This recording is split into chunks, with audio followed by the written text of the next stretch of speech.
Yung ano ni Julius niluto, tikman natin. Si hindi daw. So, si Julius yung nagprito ng ano para makabawi din siya sa amin to. Yan, si Julius to. Ano na, yes. Prito na po kayo. Sobra na di ibang baka mo. Yun na to. So, si Julius yung nag-ano ngayon, nagprito. Dahil gusto niyang makabawi daw sa kanyang mga nagawa. At alam naman namin na hindi niya sinadya yung mga nangyayari. Kaya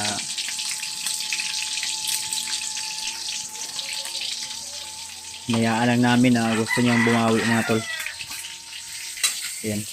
Inano niya. Uy! Ang problema lang kay unsa may use na may bra lagi Rios.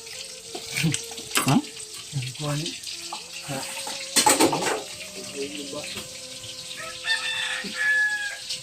Naman lagi si Lolo Ambo lagi rin. Ah, si Lolo Ambo ni. Santa Claus. Santa Claus ni din. Kala ko si Lolo Ambo mga tol.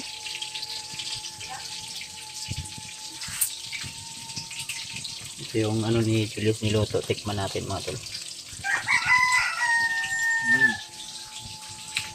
So, tol, medyo makunat.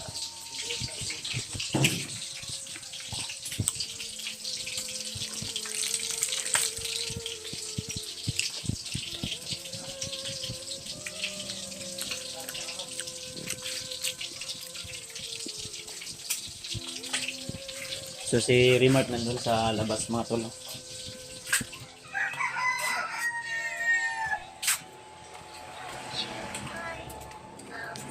Tulog yung bugoy ni ano, Remark.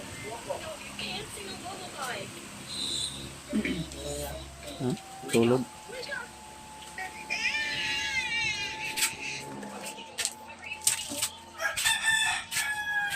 Eh, koy. Koy. Yabod, koy. Koy. Isa ba? Hawakan mo tong ano. Koy. Eh.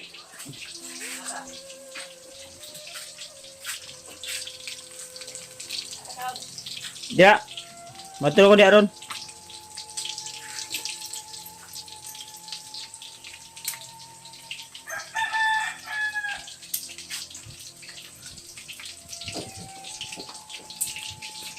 So, sa lahat ng mga select viewers namin dyan, shoutout sa lahat mga tol. Ang ano kay Tita Ima, kay Ate Mindy Daos, kay Ate Milda Galang, kay Ate Nadim, kay Ate Jersey Ribas, kay Ate Nida, at siyempre kay Ninang Justin Gila at sa asawa ko. Shoutout po sa lahat mga tol. So maraming salamat sa inyong suporta at laging pagsuporta sa amin. Shoutout na rin kay Tita Rosie, kay Tita M Victoria. Shoutout din po. At sa lahat ng mga co-hunters namin dyan, shoutout po. Abang-abang po kayo mga tol sa aming pag-akyat sa bundok. So ang balak namin talaga ay aakyat ng bundok. Pero dadaan kami kay Lolo Ambo mga tol. Kaya tuloy na yan. Kung sakaling man makapag-alay na kami kay Lolo Ambo, makapagbigay na kami ng alay sa kanya. Kung sakaling man ay gusto namin bababa, din babalik na naman sa bundok, ay pwede rin yun tol. So yun na nga. Hinihintay pa namin yung iba naming kasamahan. Sila Jenry, si EJ, si Dave, baka sasama yun sila sa pag punta kay Lolo Ambo. Kaya hinintay muna namin. Then yung mga gamit ko naka-prepare na po yan. At ang kulang na lang ay yung pang-alay kay Lolo Ambo na aming dadalhin. Siguro mamaya dadaan na lang kami doon sa bayan para rekta na, diretso na agad. Dahil kung babalik pa kami ay parang may pamahiin ba na kung lakad ng diretso. Hindi ako sanay sa ganyan tol na yung aalis din babalik na naman. Ang sa akin talaga ay rekta-rekta na. Dahil ayaw ko na dahil subok na po yun ganyan eh. Mga ganyan na pangyayari. Pag gusto kong umalis, rekta na, wala nang balikan, ditso na tol ba para tuloy-tuloy na yung pag-explore, pag punta sa bundok. So, dito tayo natulog kay Remart, no? At syempre, masid din tayo sa paligid, baka may mga bandido pa rin na lihim na nagmamasid sa paligid, lalo na nandito si Julius. At sa awa naman ng Panginoon ay tahimik naman po yung area, pero wala tayong maayos na tulog. Mamaya tapos naming update dito, relax muna tayo saglit para makapag-ipon ng lakas din.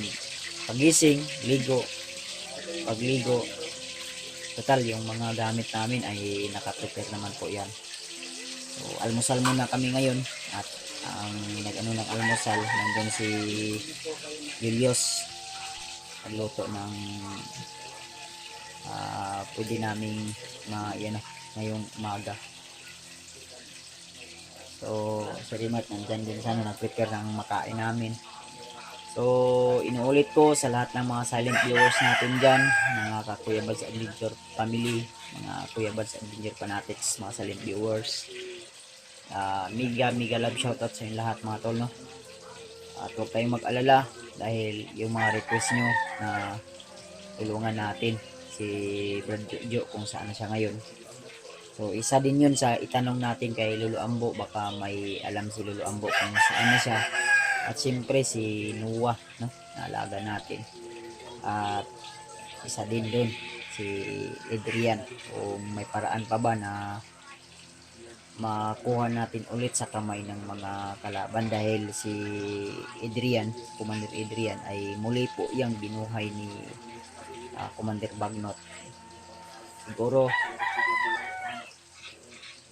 binuhay niya yan upang magamit niya panlaban sa amin, pero baka may paraan pa si Lolo Ambo upang bumalik sa dati si Adrian. So mabait na bata po yun si Adrian, no? Commander Adrian, dahil ang nakaano po niyan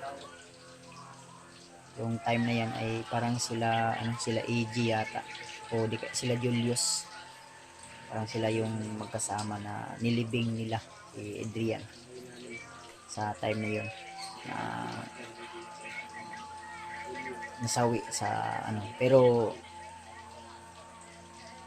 siguro sa time na yun hindi lang nila talaga na-confirm, kumbaga may pulso pa, at siguro naisip nila na ganun yung gagawin nila, pero baka nasundan ni Commander Butakal ba o Bagnot, din pinahukay dahil bandido yun si Adrian ngayon sa time na yun. Sa mga hindi nakakaalam, baka binuhay, kinuha ba, may pulso pa at may ginawang ritual. Kaya yan po yung ugali ngayon ni Adrian, na talagang doon siya nagpapasakop kay Commander Bagnot kung ano yung utos, dahil yung buhay niya ay utang niya kay Commander Bagnot mga tol, Commander Butakal o sino man yung sa kanya. So isa din yun sa mali nila Julius at ni William sa time na yun, na nilibing nila agad, na kasi yung tao talaga, kung anuhin mo talaga yan, 24 hours yan na hindi pwedeng balsamarin o galawin, dahil may posibilidad na dahil kadalasan may mga ganyang pangyayari mga tol, may himala na biglang mabubuhay after 24 hours or 48 hours, pero 24 hours kadalasan mga tol, before yan babalsamarin,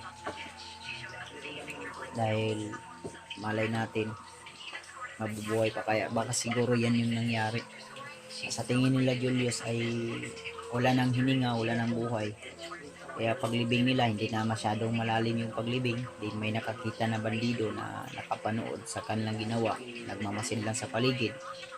At yun, hinukay nila at dinala nila agad kay Commander Bagnot. May pulso pa, baka binuhay ni Commander Bagnot. Kaya yun yung nangyari mga tol, no? So, ito talaga natin in-expect na mangyayari yan. Pero sa mga nakasubaybay, alam niyo na po yung mga dahilan kung bakit, no, nangyari po yan kay Adrian, Commander Adrian. Dahil ako mismo tol, masakit sa akin na yung taong yan, natulungan din natin yan noon, no? Nabigyan po natin yan ng cellphone dahil gusto niyang magbagong ang ano ko nga, nag-aaral din yan, no? So, sayang yung kanyang nasimulan, kanyang pagbabago, at naging ganyan siya ngayon, naging masamang tao. Pero gagawin ko yung the best ko tol, yung paraan, gagawin ko lahat ng paraan upang matulungan natin kung may paraan pa. Kaya yan po yung una nating itatanong kay Lolo Ambo, o yung about din kay Brad Jo.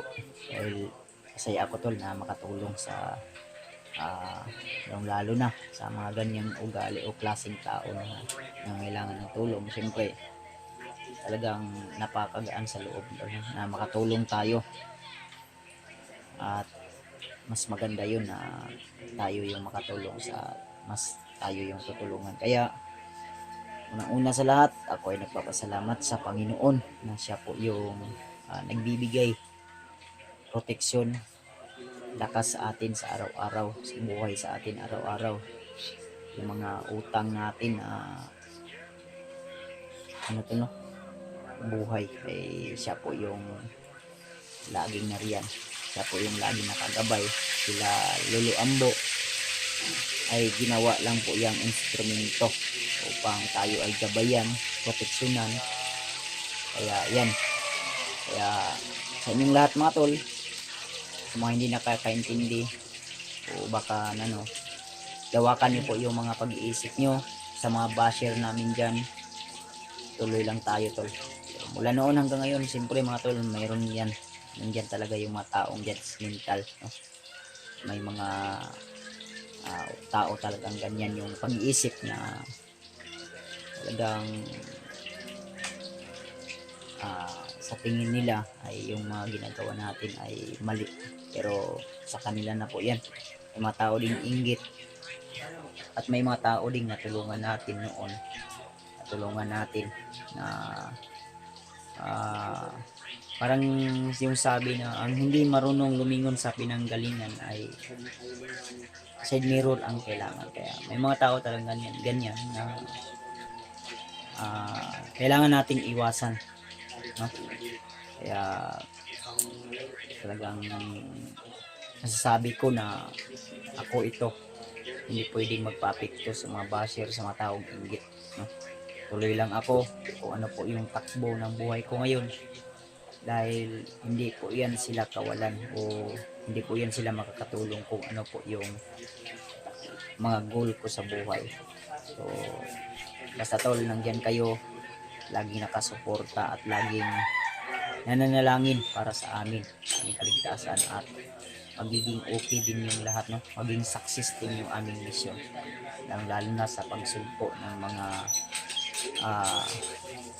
kalaban, mga kasamaan. Maganap na po yung kasamaan mga tol, hindi lang doon sa bundok, pati na rin dito sa Patag. May mga nababalitaan din tayo na mga bata pa, no, na talagang yung kapwa nila mag-aral, estudyante, mga kaklase nila ay talagang pinabaril nila, at live pa mismo, no? Live pa din tinotok sa kanila. Yun, talagang demonyo yung nag-udyok sa kanila para gawin yun. Kaya ang mapapayo ko lang, lalo na sa mga bata, so kung may mga problema man tayo, hindi lang bata, pati na rin mga matatanda, may mga problema man tayo emotionally o ano pa yung mga problema natin, talagang kakapit tayo sa Panginoon dahil siya po yung nakakaalam mga tol. Hindi po tayo bibigyan ng mga problema, pagsubok na hindi natin kaya. Dahil tayo ay kanyang sinusubok lang upang tayo ay kung gaano tayo katatag mga tol ba. Kaya sinasabi ko na lawakan natin yung pag-iisip natin kung may mga problema, may mga problema na hindi natin kayang masolusyonan. Isa lang po yung solusyon, yung tatawag tayo sa Panginoon na siya po yung higit at makapangyarihan sa lahat, dahil siya po yung lumikha sa atin. Lahat ng mga nakikita natin, lahat ng ating mga lahat tayo mga tao, siya po yung lahat na lumikha. Ang problema lang ay may mga demonyo na talagang ipal o inggit, baga siyempre nandyan na yan, no? Hindi natin talaga maiwasan yan. Kaya thank you so much mga tol sa inyong suporta. Ipag-pray nyo lang po kami na maging successful po yung namin, mission namin, dahil hindi lang po nag-iisa yung mission namin mga tol. Lahat na pwedeng matulungan natin, na madaanan natin, laras po yan, tuloy-tuloy po yan mga tol. Big big hindi lang ito isang mission, kundi sa pangkalahatan mga tol. Kahit sino pa yung matutulungan natin, madaanan natin, basta nangangailangan ng tulong, wala po tayong pinipili mga tol. Matanda man, binata man, may ngipin man o wala, ay tuloy-tuloy po yan, tutulungan natin. Kaya thank you always sa inyong lahat mga tol. Laking tulong na po yun sa amin, yung mga suporta nyo, like, share, subscribe, isang tulong na po yun, no?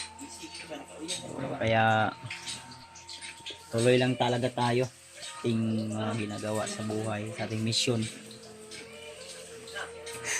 dahil yung buhay natin isa lang, kaya kailangan din nating alagaan. Kaya update ko po kayo tol ulit hanggang sa mga susunod. God bless po sa ating lahat, more power, more blessing to come. Sa lahat ng mga nag-celebrate ng birthday nila ngayon, happy birthday. Sa lahat ng mga nag-celebrate ng wedding anniversary, happy wedding anniversary. At sa mga nag-mansari, happy mansari po. Lahat ng may mga okasyon, congratulations po. So, God bless sa ating lahat.